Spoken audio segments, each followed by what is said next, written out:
a lot of agents are really nervous to really pick up the phone, or they just don't know what to say. And I think that was me at the beginning. And now I've gotten past that fear of getting on the phone because I genuinely care about every single person that I'm calling. And I want to know about their family and their life and what's going on. And I want to know what real estate questions I can answer for them. And I can't tell you enough how many people say, Chelsey, I can't believe you called me. I was going to call you. I love when I hear that because I'm getting ahead of it and I'm reaching out to them. And they were thinking of me and they probably weren't going to call me because they forgot because they're busy with their kids or whatever their job, you know. And I'm reaching out because, you know, I care about you as an individual. And I also care about your goals with your real estate properties and your portfolio. And I've heard that a lot now recently on the phone, and I love to hear it. Hey everyone, welcome back to the Shelly Panzarella Show. I'm Shelly Panzarella, and I'm very, very excited about our next guest. Chelsey Kade has been licensed in real estate for nearly a decade and is known for her strategic approach, strong negotiation skills, and relationship-driven business. In 2022, she made the decision to leave a team she had been part of for several years and join Signature Real Estate Group to go all in on building her own brand and business. In her first year at Signature, Chelsey ranked as a top producer, and since then, she's nearly doubled her production year over year. All of this growth has taken place alongside major life milestones, including getting married and becoming a mom to her now 2-year-old son, Nixon. Chelsey's success reflects her ability to balance high-level performance with a deeply personal, client-focused approach to real estate. I'm so grateful to have you. Welcome, Chelsey. Thank you, Shelly, for that amazing intro. Yes. Well, that's all you, girl. That is everything. Appreciate you. Yeah.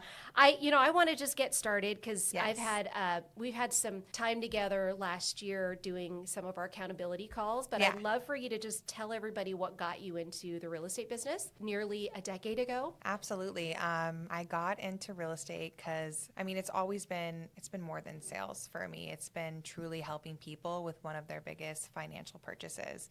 People are buying their first homes, they're leveling up, they need more space, or they're downsizing. People are making big life decisions and changes, and I wanted to be a part of that. I love that. I love that. And I know you switched gears from being inside of a team environment, right? Yes. And then you went into actually being a solo agent, building your own business and your own brand. How's that been for you? It's been a whirlwind, but absolutely incredible. I feel like every place I was before this has really prepared me for exactly where I'm at now. And I was ready to just be on my own and just kind of spread my wings and fly. Oh, I love that. I love that. We were just talking about this kind of before the podcast, right? Is, every step of the way and the different people that you've got or the different brokerages that you've been part of taught you different lessons, right? Absolutely. Yeah. So coming from the team environment, what would you say was your biggest learning lesson to coming now to where you are today in your own business? I think the biggest learning lesson was just doing the daily tasks, showing up. I would be the first one in the office. Right after I hit True Fusion, I would be in the office at like 7:15, preparing everything for the day, and I was ready to learn. And my broker knew that, and he had a lot of things to teach us with, role play and just so many different things and so many different courses. And I was all in on learning. So that I kind of brought that, and then when I was ready and I felt good, I was ready to kind of, leave that and do my own thing. Yeah. So one of the things that when you go kind of on your own, you're like in your individual little silo. Yes. What did you do to not have that individual silo? Meaning like not to have that individual, like where you still have like accountability. Is that right? Honestly, when I joined Signature Real Estate, I was actually early on pregnant, and that kind of was also the push that I needed to kind of push through. So that kind of held me accountable, I guess, if that answers your question. The pregnancy aspect of it, or yes. I okay, I have to show up. I have to do this. I'm gonna have a family. Yeah. And I think since then it's just been implementing processes that I have in my business and doing the actions every single day. It's kind of a non-negotiable now. Good. Because you implement it before, and then it's just like it's a daily thing that you need to do. Yeah, I love that. And I think that goes back to the mindset and where your why really comes into place. And not that you didn't have it before, but I'm sure when your son was about to be born or prior to, as you're pregnant, as you mentioned, the why shifts for you, right? It definitely does. Yeah. And then everything, like you mentioned, changes as far as like non-negotiable, which we'll talk about also. Yes. Yeah. Absolutely. I love that. Congratulations also for 2025, because, I think think there was a stat that came out from NAR that 70% of realtors nationwide produced less than or had less than 2 transactions last year. Yeah. And you had your best year ever. So Yes. let's talk about that. Absolutely. I think it's really easy to get caught up in the noise and people having like the wrong mindset. I mean, you can see it on social media. People are talking about it, and I kind of steer away from that. And I just stayed focused and I did my tasks. I showed up every day. There was days maybe I didn't want to, and I still did. And a lot of growth came from that and success. What do you do to show up? I mean, I know it's easy to just say, hey, I just showed up. But I think it's hard, especially when you're by yourself. This is part of the team aspect, right? Because you got to show up for your team. Yeah. When you're building your own business, you're like, this is why I say you're in this little silo. Like, you don't clock into anybody but yourself. You know what I mean? So what things helped you to show up? I think I just had a set schedule. So Good. that was really important. And I had big goals. And I knew that if I didn't show up and did, what I said I was going to do, that I wouldn't reach them. And so that kind of held me accountable, that alone. Also coaching. I started doing coaching, and that has helped hold me accountable as well. Yeah. And show up. And I think those are really what have implemented all those actions. I love that. I'm a huge advocate of coaching. I've coached, it's probably been over 12, 15 years now that I coached in different levels of my business and everything like that. What would you say was and you're still in coaching today, right? I am, yes. So what was your biggest impact to coaching last year? The biggest thing that my coach really told me to do was just have more conversations.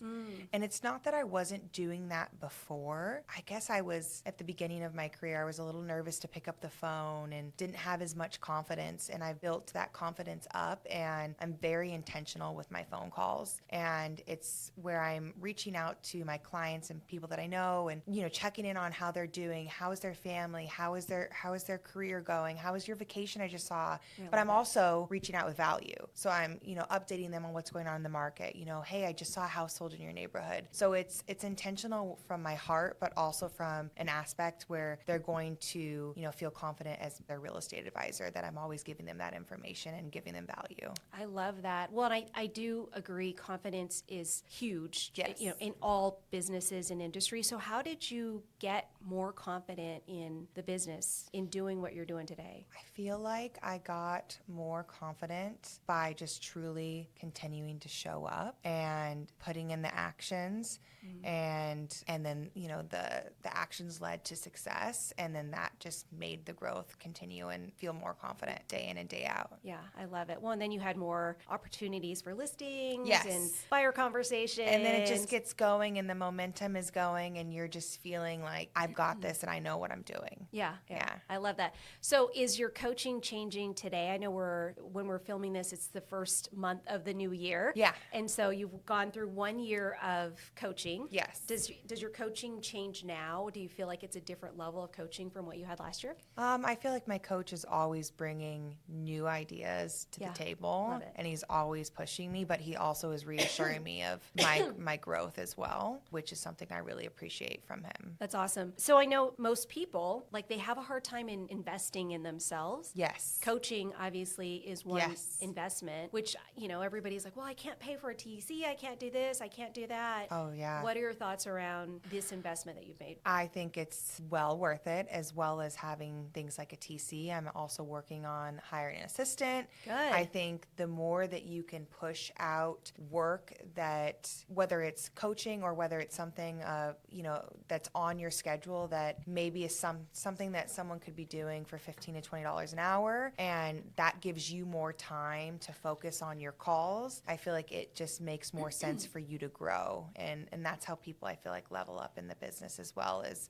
pushing out different activities for other people to do. Yeah. Do you feel like the expense or investment has paid itself back? Absolutely. Yeah. 1,000%. Yeah, I love that. Because I think that's the biggest fear, is that people are so afraid of the investment. Yes. versus the opportunity, right? Yeah, and I you've totally get that. clearly just thrived in that environment. I think that was a big leap too, because last year I started coaching as well as I did the Signature Academy, which was an extensive training. So, and then after that, I just kind of started signing up for more things that made me feel uncomfortable, whether it was something that would take up my time that I knew that would be beneficial in the long run, or something that would be costly, video marketing, things like that, that not everybody's doing. That's right. And Yeah. it's expensive and it's a little nerve wracking at first, but then once you start doing it, you get the hang of it and it just helps your business grow. Yeah. Things like that. I do see you all over social media, which we'll put all of her handles and all that stuff at the in the description. But I would say that too. I mean, I've watched your journey on social media as well expand and grow. Yeah.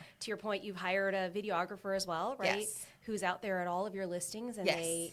totally different perspective of, not that they weren't great before, but you definitely have leveled up. Yes, You know, definitely. and that's part of like investing inside of your business, right? Absolutely.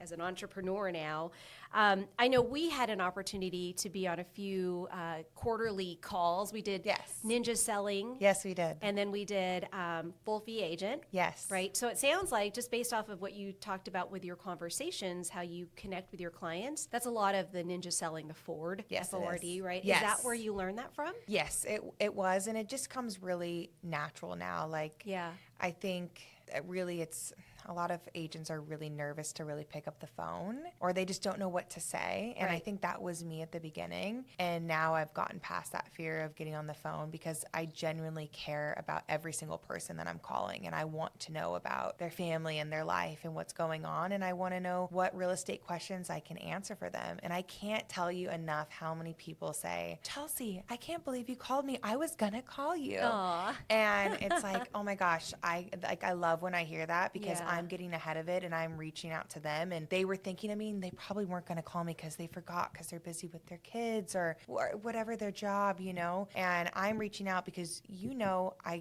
care about you as an individual, and I also care about your goals with your real love estate that. properties and your portfolio. And so, yeah, definitely I've heard that a lot now recently on the phone, and I love to hear it. Yeah, I know that's amazing. So with your system of connection, is it, I mean, I know you use the CRM. Yes. Right. So is that what keeps you on task, or is it? Yes. Okay. Yeah, I use a database and I keep track of all my clients that way, and I put all my notes in there, and I do my best to reach out to them at least once a month. Okay. Whether it's a phone call or a text All or of your clients in database. pretty much. Wow, Yeah. Yeah. okay. That's kind of, it's a little bit more aggressive, and because I just want them, you know, to always know that I'm here to help. So, and it's not going to be a phone call every single month, but Okay. I'll switch it up through a text, or I do my newsletter once a month, and then I also send out all of my listing, like open houses. So if they see an email that they're like, oh, I know someone that wants to go or wants a Yes. house like that, they'll send their friends or family to the open house. That's great. So So- you'll do an e-blast or email blast to your clients Yes. when you have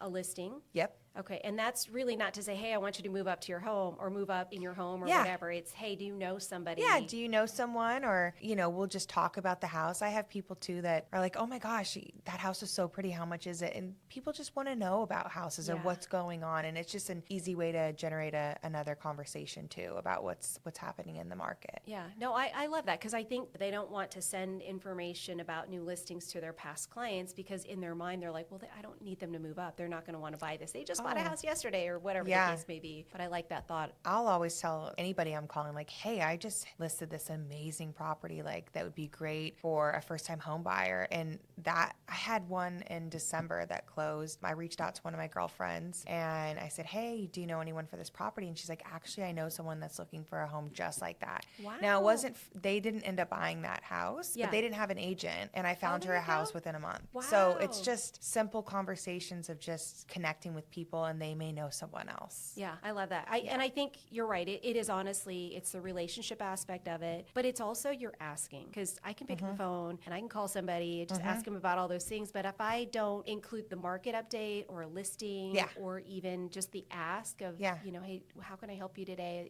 in the real estate side of it? That never happens. I Yeah. think 9 times or 8 times out of 10, agents aren't doing that. They're not taking it to the next level of Yeah. reminding them that you are in the business. Yeah, definitely. know? That has to happen. Yeah, I love how you're actually doing that. Well, the other books that we read was Full Fee Agent. Yes. And I know for me, that was a completely different mindset and perspective shift. How was that book for you? Yeah, no, I really loved that book. And I think one thing that really stuck with me was being what was it, the fool or The fool or the oh my gosh, I'm having favorite. The favorite, Yeah. yes. And so that was a realization for me of going into appointments of, okay, am I the fool or am I the favorite? And having to kind of dial in on that and focus on, I don't want to waste my time because being a mom now and my time is just so valuable. Yeah. And so having to kind of dial in on that, like that book really made me look at real estate in a whole different perspective. Yeah, I love that. Well, one of the things that I remember as we went through that was a listing appointment you had. Yeah, which one? And you went in there, the guy was having a hard time selling them. It was previously listed by a different realtor. Yes. And I think it went expired or Yes. it had ended, and you went to go preview it and you're like, you need to paint the house, all Yes. these different things. And before you would even take the listing. Yes. Which I don't know how many realtors would actually be that bold in saying this, but also be that bold in saying, hey, I won't take this listing because of this. Yeah, that was definitely a nerve-wracking situation because we kind of,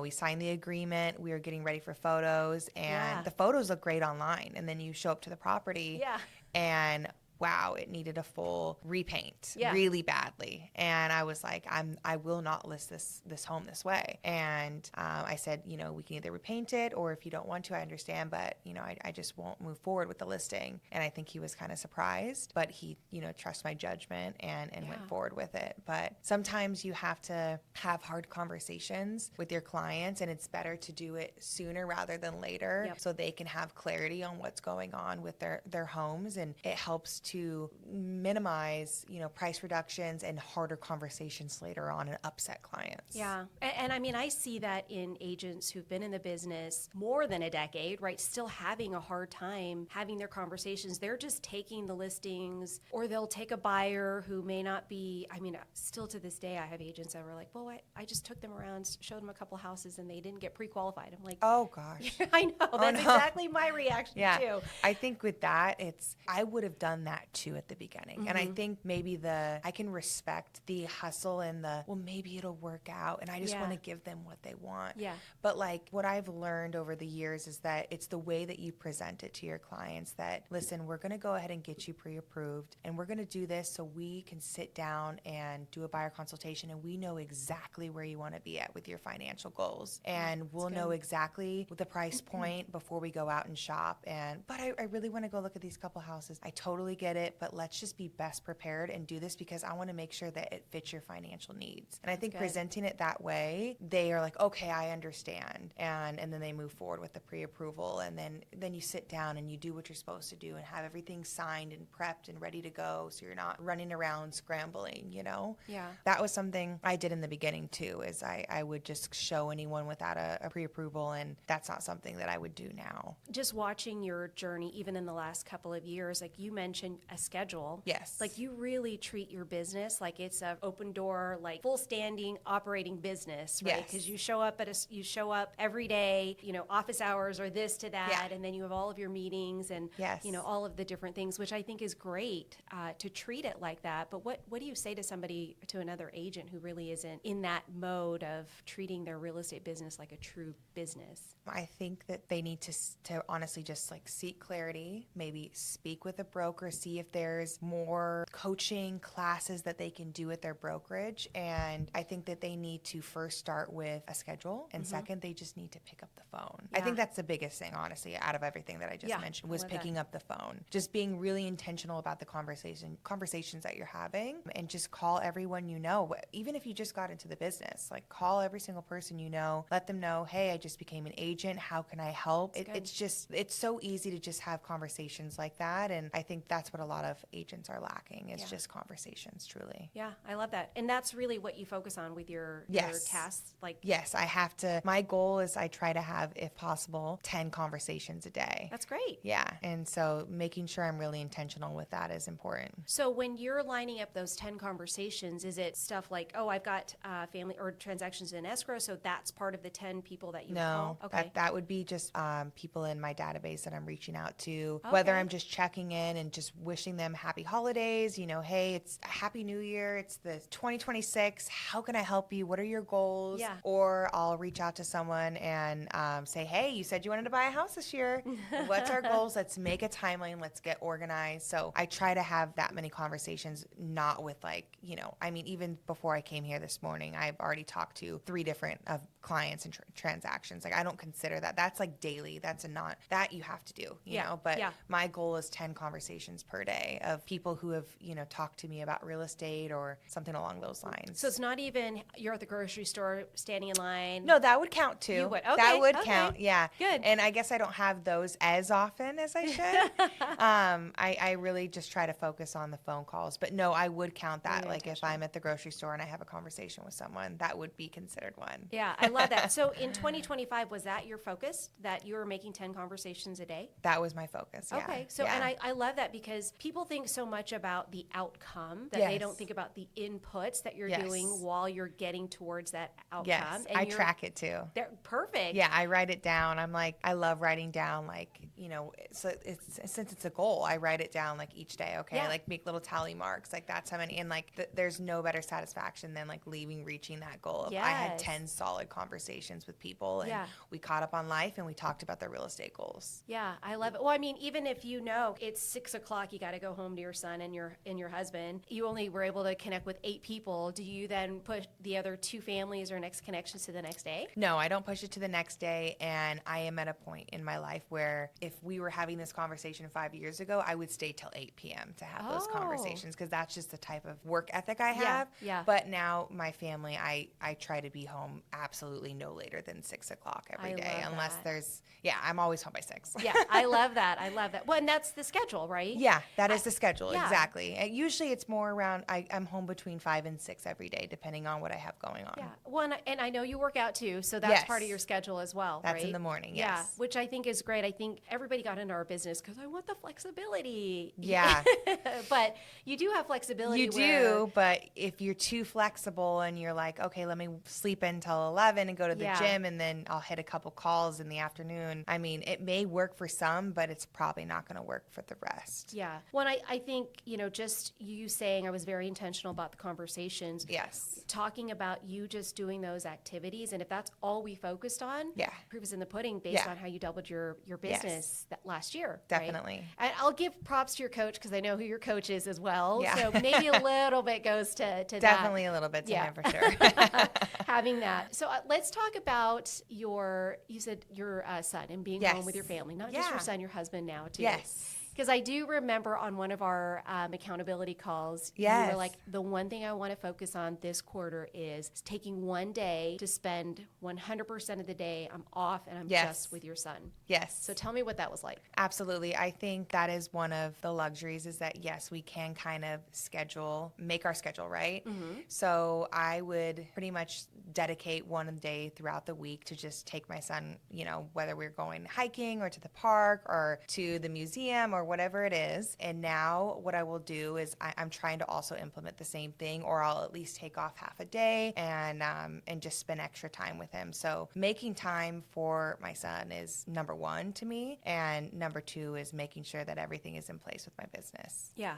I love that. Your son and your husband. Yes. And my husband. Sorry, honey. Newly married, right? Yes. Which you had an amazing honeymoon. Yes. So jealous seeing all of those beautiful pictures in the Philippines, which was Thank awesome. you. Yeah. So how did you leave your business you were gone for what, 14 days? Yeah, I was gone for 2 weeks. So when I've had, last year I also had emergency surgery. And then I had, obviously I was out of the country for a few weeks for my honeymoon. So I have, everything is really organized when it comes to my business. I have systems in place and I make sure that the communication is always there. Like the ball never gets dropped regardless of what's going on. I have people who step in and assist me when I'm gone. Okay. And, all that is something that's an extra cost to me, but it's non-negotiable for my clients to make sure they're taken care of. Yeah. I had a deal that was happening, a couple deals actually, when I was in the Philippines. And, if I have to step away for a minute and handle a call, I will. And my husband always understands that. But I also make sure that I don't get burnt out. So that's why I have all my systems in place and organized for my business. So did you put those systems together yourself? yourself, or did you Yes. did you R&D, rip off and duplicate from somebody else? You did it all by yourself? No, yeah. You Okay. just have to kind of figure out what works for you and who's going to help and who you can trust and who's going to be an implement to your business when you need them, when you're gone or when Yeah. something happens. Yeah. So I know we talked a little bit about next step for you, and it sounds like, I mean, you're in a position where you need to scale. You can't scale unless you Yes. expand, right? That's what I'm working on now. And so what would that be? What's your next step, or who's your next hire? Well, that I have not figured out quite yet. Yeah. I'm structuring exactly what I need. Okay. I want to hire somebody that can help with just different tasks that, they don't need a real estate license to do. Someone that's good with marketing, someone that's good with a lot of different things that have to do with our business. But I'm working on exactly how that looks. So that's in the works. Okay. Yeah. But you have a TC today. Oh, absolutely. Okay. And you've had one since you... Oh, yeah. I've had a TC for honestly quite a while, probably even at my last brokerage. So probably the last 5 years, I couldn't imagine not having TC.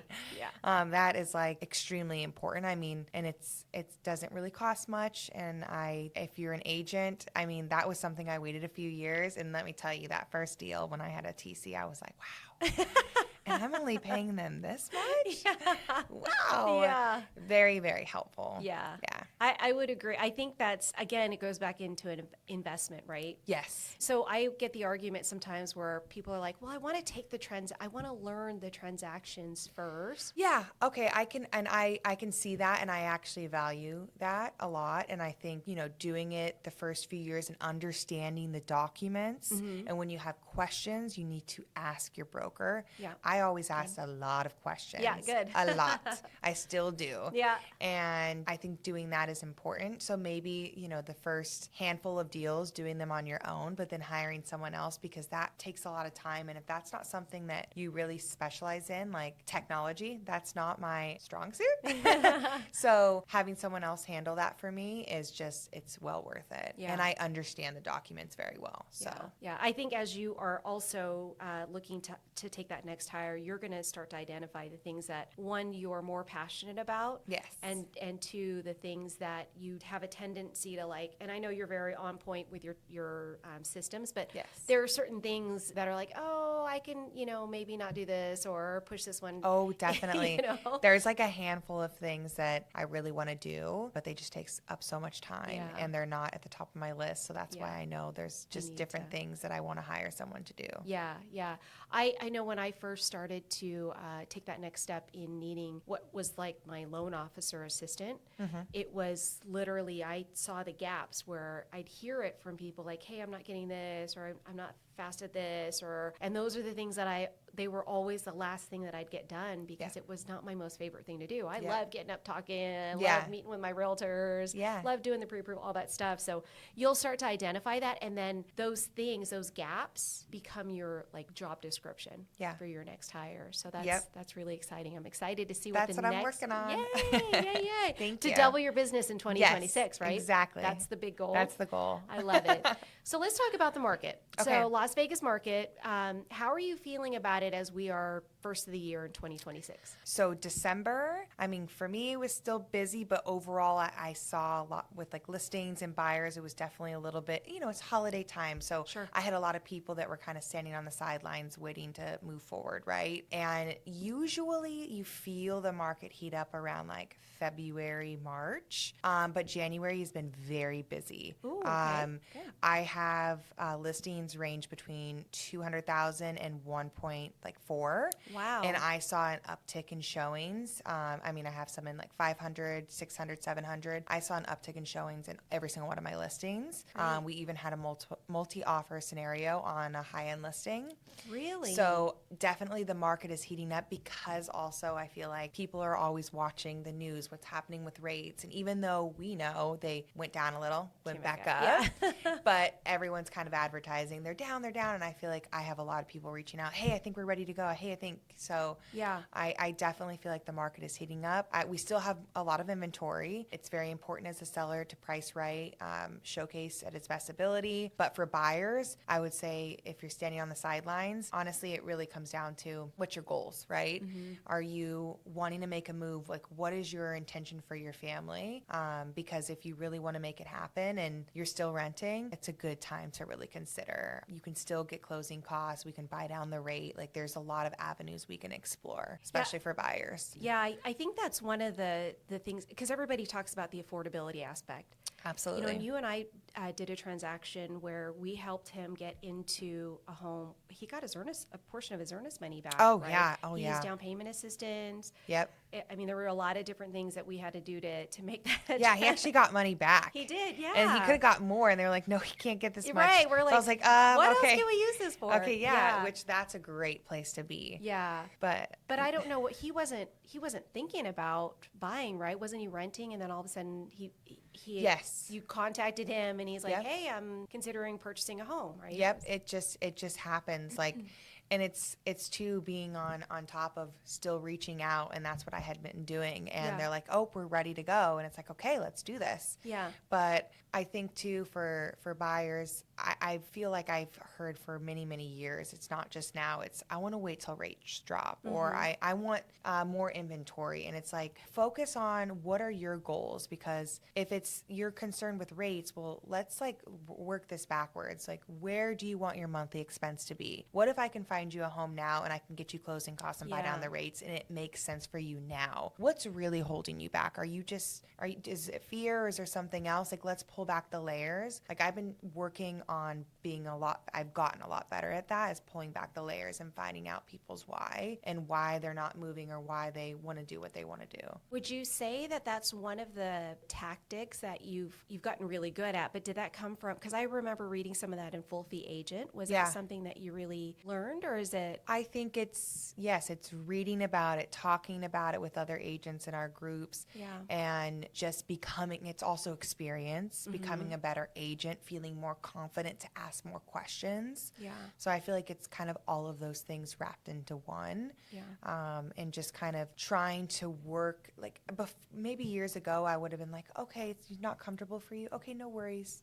Yeah. Sounds good. Talk to you later. And now I ask more questions without being, and I don't think I'm very pushy. No. I just want to know why, and let's make a plan, even if it's in 5 years or whatever it may be. Yeah. Like, let's pull back the layers and figure out, why you feel that way, and we'll make a goal for future. So if you have somebody who's pretty much like, well, I've just given up on home ownership today, like, what would you tell somebody who says that? I would say, why? Why have you That's too given up? expensive. What's expensive about it? Well, I mean, everybody's saying that the rates are in the 6%. I can't afford it. The houses are over 400,000. I can't. Shelly, I completely hear you. I totally understand what you're saying, and you don't want to overpay for a property. Let me ask you, what would you feel comfortable spending monthly? I feel like we get this, like $1,500. I was gonna, well, if someone says that, it's like, well, that's kind of unrealistic. Yeah. But if someone says at least like 2,000, 2,000, which yeah. usually people do, Yeah. okay, so you're comfortable spending $2,000 a month. So if I could find you a house where you were able to spend $2,000 a month, would you at least be open to something like that? Yeah, because I'm paying $2,200 right now in rent. Yeah. And would you be, interested in having an opportunity to build equity for you and your family and build generational wealth? Yeah. Does that sound like something that, makes sense to you? It does. That's, yeah. So I if love that. you're open to it, why don't we at least just have you talk to my lender, Shelly, and let's at least see where you're at and what you're pre-approved for, because I can actually ask the seller to buy down the interest rate, Yeah. and they can give you closing costs. Really? Yes. A I lot of thought people that- didn't know that. Yeah. So if your concern is price and rates, like, let's work it and see if we can make it possible for you. Okay? I love it. Yes. So girl, that you're that so was good. That's what I would Wow. say is like, people are nervous because they hear the news, and they Yeah. hear this and that, and they talk to their friends, and they don't even know the opportunities that exist. I agree. I love how you just walk through, because that to me felt like that's so natural to you. Yeah. You're not role playing and all that other stuff. I mean, I know you do role playing and things like that. There's Yeah. part of that, but Yeah. that was so natural that it's just Thank part you. of you just being who you are, which is Yes. amazing. Do you think part of that is because you've had a lot of these conversations? Yes. Definitely. Yeah. The conversations didn't come out as smooth in the beginning. Sure. And so maybe wish I could have had more conversations in the beginning. So I think that's why I've mentioned, like, it's just have more conversations. Like, that would be the best way for someone to continue leveling up their business or to keep growing. Yeah. Well, you're I know you do a lot of marketing. You do videos, right, for social media. Yes. When you're doing your listing videos, are you also doing buyer-focused videos as well? Yes. As part of that videographer series, or is it different? It depends. Like, just showcasing the property, Yeah, right? yeah. But I know that you just recently, are you talking about like financing avenues? Yes. Yeah. It's so funny because I just reshared your video that you Okay, did good. on my listing. Yes. And I told my client about that. Yeah. Because that's another way that I can let my client know, like, hey, we did video marketing, but now we're also doing video marketing to showcase a buyer how much it could possibly be. Yeah. So I have done those. Those aren't my main focus, but I have done them before. Yeah. Yeah. Are you getting buyers to reach out to you just based off of the videos? Oh my gosh. Yes. So I had some really good success on TikTok, probably in the past like 3 and 4 months. And I don't have that many friends on TikTok. Let me be very clear. Followers? I have like 1,000. You're so funny. But so I had on one of my listings, I had a buyer reach out and I messaged her immediately and said, hey, absolutely. I'd love to show you the property. Let me know your availability. What's your best contact information? I never heard back from her. So I ended up having a multi-offer scenario on this property. And I looked at one of the offers and I saw the name and I was like, why does that sound familiar? And then her agent ended up saying, yeah, she saw this listing on TikTok. Wow. And that actually happened after I had reached back out to her and said, hey, I didn't hear back from you. She said, hey, we made an offer on the listing. Is it available still? Wow. And I was like, oh my gosh, like that is amazing. Like that would have been great if I would have gotten a representative too. I guess maybe I don't know the logistics of what happened, but I definitely had to reach back out to her. But long story short, she saw the listing and she ended up finding someone immediately, an agent, and she came and saw the property. And she created a multi-offer scenario. Wow. And I got to tell my clients that, and they were blown away. Yeah. I was like, this is great. This Yeah. is awesome. And then I also had on one of my other listings, I had a buyer reach out, and she wanted to see the property, and she was a very well qualified VA buyer. She's moving to Washington, so she didn't end up wanting to purchase a home here, but it created a showing for my client. That's awesome. And my clients were very impressed with that from one of my videos. Well, and I think that's how you got the other listing, right? The one that you mentioned. I'm not going to take this listing unless you repaint and do all that stuff. Yes, Wasn't it was from social media as yeah. well. So, and I think, do you boost your? I do. I do boost because I like to provide the analytics to my clients so they can see how many likes, comments, reshares are happening on their property. Okay, and are you doing this yourself, or do you have a virtual assistant that's helping you? No, I'm doing it. Your whole social media? Yes. Oh my goodness. So wow. yes, this is also something that I'm, it's on a goal list of mine to hire someone to handle all of this for me. Okay, but you look at your analytics and you look at your insights and all that Oh, stuff? absolutely. I provide weekly updates to my clients, my sellers. Yeah. And I provide all the marketing I'm doing with analytics. I provide everything going on in the neighborhood. I provide all the updates on what's happening in the MLS, how many likes, views, saves, everything like that. I want them to know exactly what's going on. Yeah, that's great. I mean, and it makes it easier. I had to have a conversation with a client the other day. We did have to do a price adjustment. There was a recent comp that sold. The second that it sold, it's going to be in the weekly updates, and I'm going to schedule a conversation with my client, and I don't have to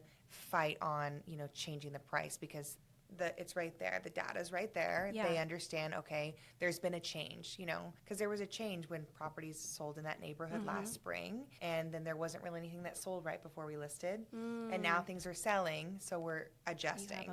But the reason I'm bringing this up is you don't have to try to prove anything. It's all in the data. Yeah. And then as soon as you get on the phone, they're like, I get it. Okay, change the price. It's fine. Good. So. Yeah, so it's not even really you making this suggestion. Yes, It's the market. It's the market. It's the data. You have to provide the data. Yeah, I love that. Yeah. So have you gone more from a buyer's agent to listing agent, do you feel?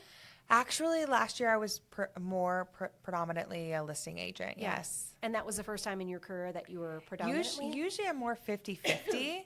Okay. But now it's kind of switching back over to 50-50, but I feel like it's just sometimes the luck of the draw, you know? Just So. based off of. And right now you're 50-50, but do you have some listings today that? Yes. Yeah. Yeah, I have 4, and then I have one coming up next week. Okay, love Yeah. it. So with I love the listing aspect of it for you because I think you're so systematic in it and kind of touching base with the realtors. Do you have a process that you do every time you list a home? Yeah, so pretty much as soon as I list a property, after it goes on the MLS, I'm going to post it on social media, and then I'm going to do an email blast, and then I send out just listed postcards, and then I schedule my open houses, and I do door knocking for that as well. Good. And I try to do multiple open houses, so I actually have a team of agents who work at Signature Real Estate Group that love doing open houses, so we'll team up together. Like actually this weekend, I'm doing one on my listing on Friday, and then I have another agent on Saturday and on Sunday, and we're all marketing for the home. Good. So, because for me, all I care about is as many people in the door for my clients. Yeah. So, let's see what else. And then I do social media, video marketing, and then I'll push ads on my video marketing through TikTok and Instagram. Okay. And then I will also do reverse prospecting as well through the MLS. So I'll reach out to agents who have a client who fit the needs of my listing, and You see that in MLS? Yeah, you I can didn't see know that. Okay, Yeah. cool. So that's pretty much the main things that I do. I know there's a few other that I'm probably missing And off then the top of my head. after, when you actually go into contract, do you do marketing after the fact, or? I will continue to market, yes, but I won't usually push ads if we're under contract. Okay. But what I'll do is, as mentioned before, I'll do the weekly recaps, and that'll have everything in there. So they're never going to wonder, what is she doing to list my home? What is happening in the market? Like we have weekly calls on top of that. So I want my clients to always feel that they know exactly what's going on and they know exactly what I'm doing, because I never want them to think, I don't, where's my agent? I hear all the time, where's my agent? Yeah. What are they doing? And that's not going to ever happen with me. Good. Yeah. Well, and that's your tight schedule, you're showing up and all that fun stuff. Yes. What about for your buyers? How are you getting your buyers today? It's just pretty much from conversations. Oh, that's it. Okay. Yeah, I would say I don't do any lead programs or anything like that. It's simply from my database, from referrals and consistent follow-up and having conversations. And, I'm finally at a point where when I go into most of the rooms in the community that I'm around, my friends and everything like that, they're always asking me about real estate. So before you know it, next thing they say, hey, this person, my mom needs to buy a house, or my neighbor. And so I do get a lot of referrals as well. Do you feel that switched or shifted for you after a certain period of time in your career? When do you think that was? It probably happened about halfway through. Okay. But then really when I joined Signature Real Estate Group and I was on my own, that kind of gave me this extra confidence boost doing it by myself. Okay. And that confidence kind of led the room when I would come in to a party, whatever it may be, a baby shower. Somebody's always going to ask me what's going on with real estate, or what's going on with the rates, or hey, by the way, I think I want to move. It's always a topic of conversation now. I think because people can feel my confidence, and I'm constantly always posting online as well about it. Yeah. Well, I think that's the hard part too. Some realtors are just afraid to show up, period. Yeah. But then to show up to these events and actually let people know that they're in real estate. Like, I don't want my whole family to know that I'm in real estate. Well, they're going to be your biggest advocates, hopefully. Yes. Right? Or not. Hopefully. But that, to your point where you're like, well, I walk in and everybody already knows I'm a realtor. Yes. That's who I am. That's what I do. Mm-hmm. And that's because you've created this brand around yourself, which is really remarkable just in everything that I've heard that you've done. I know we've talked about everything. I just want to make sure I didn't miss anything, because I wanted to make sure we talked about your family, talked about the market. What do you think about 2026, and where do you think that the market is going to be for all of us? I think it's going to be a great market. I'm going to always lead with that because that's my mindset. Love it. I do think that it's going to be overall a little bit more neutral. Okay. I think, of course, we're all hoping that rates continue to go down. And I do think there's a lot of people that have been on the sidelines that are going to go ahead and just raise their hand. So I think if you're an agent out there, you need to buckle up and be ready, because I think it's going to be a busy year. What if you're a buyer? If you're a buyer? Yeah. If you're a buyer this year, what do you think that a buyer should be doing now to prepare for this year? well, they should be talking to me about their goals and their course, timeline. No, I think buyers need to understand it's supply and demand, right? So if rates drop, more people are going to come out and prices are going to probably go up a little bit. That's usually how it always works. And it can be a little bit trickier to negotiate closing costs. So again, back to what we said earlier, if it makes sense for you and your family now, if you've been wanting to buy a home, you have pretty good credit, decent credit, you have some money saved, now would be a good time to start talking to a lender, because if you do need to make any tweaks on your file, at least you can get prepared now. And I think people get nervous. They think, what is the obligation? What is the fee to talk to a lender? It doesn't cost you anything. Right. Just have a conversation, see where you're at financially. Let's set some goals. Maybe you're ready to go now, or maybe it's a 6-month goal that we can get you where you need to be. Yeah. Well, even for you, I think people think that, they hear about the percentage that they have to pay you to be a buyer's agent, but they don't pay that up front to have a consultation, right? Yeah, no. That's the thing, is most people don't understand. We don't get paid until the deal closes. Yeah. So you're never going to pay upfront, for anything. And essentially you're just, we're sitting down, we're having a consultation, and then, we negotiate that fee into the contract and ask the seller to pay for that. So with all of that, noise or news, I guess you could say, did you experience any pushback or challenges in talking about this NAR settlement at all? No. None. No. Is it because it was part of your process already to talk about? Yeah, it's always been having a broker agreement has always been something I implemented. So I explain that to my clients at the buyer consultation. Good. So it's not something that you sign on the hood of my car. I've literally heard people, Yes, I'm like, me too.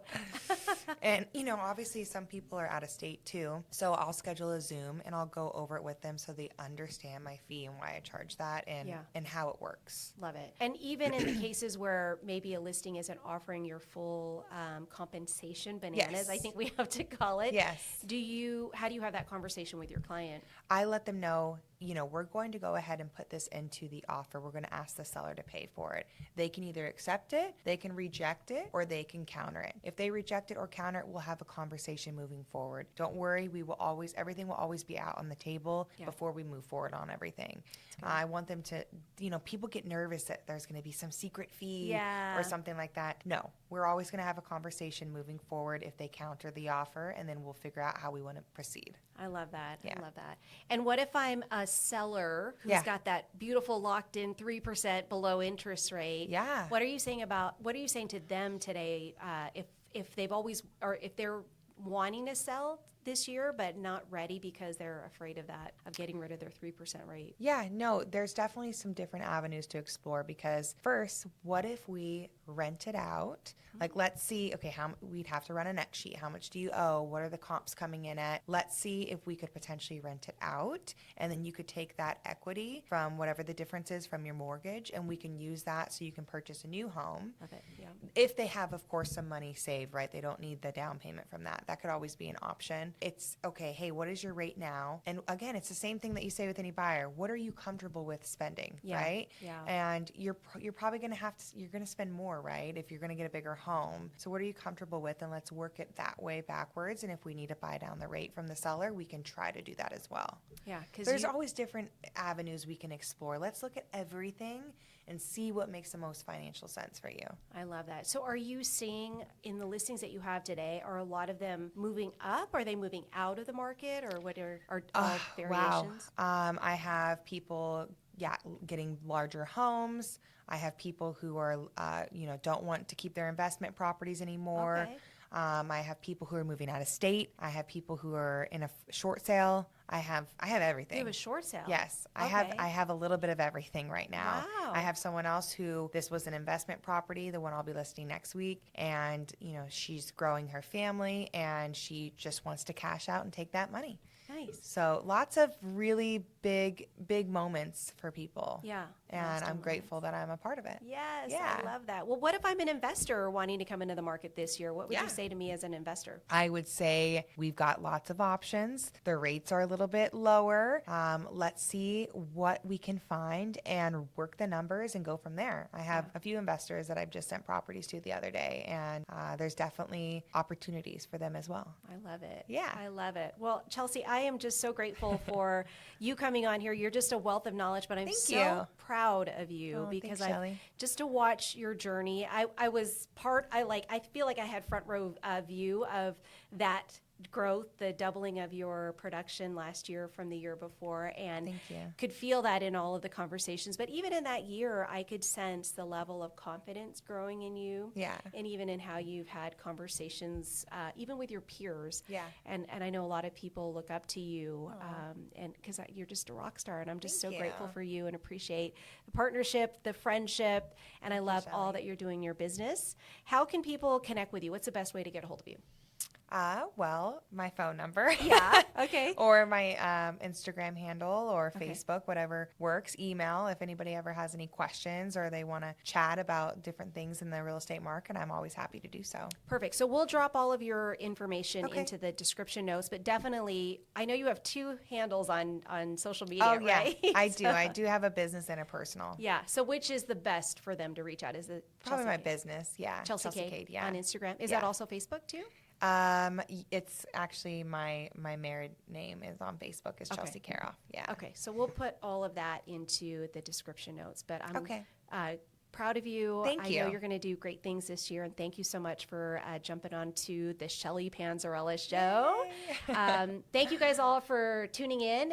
If you love this information, make sure that you save it, but also share it. Whether you are a buyer, a seller, or a realtor, there's a lot of good stuff in here. If you have any questions, make sure you reach out to Chelsey or myself, and we'll see you on the next show. Bye.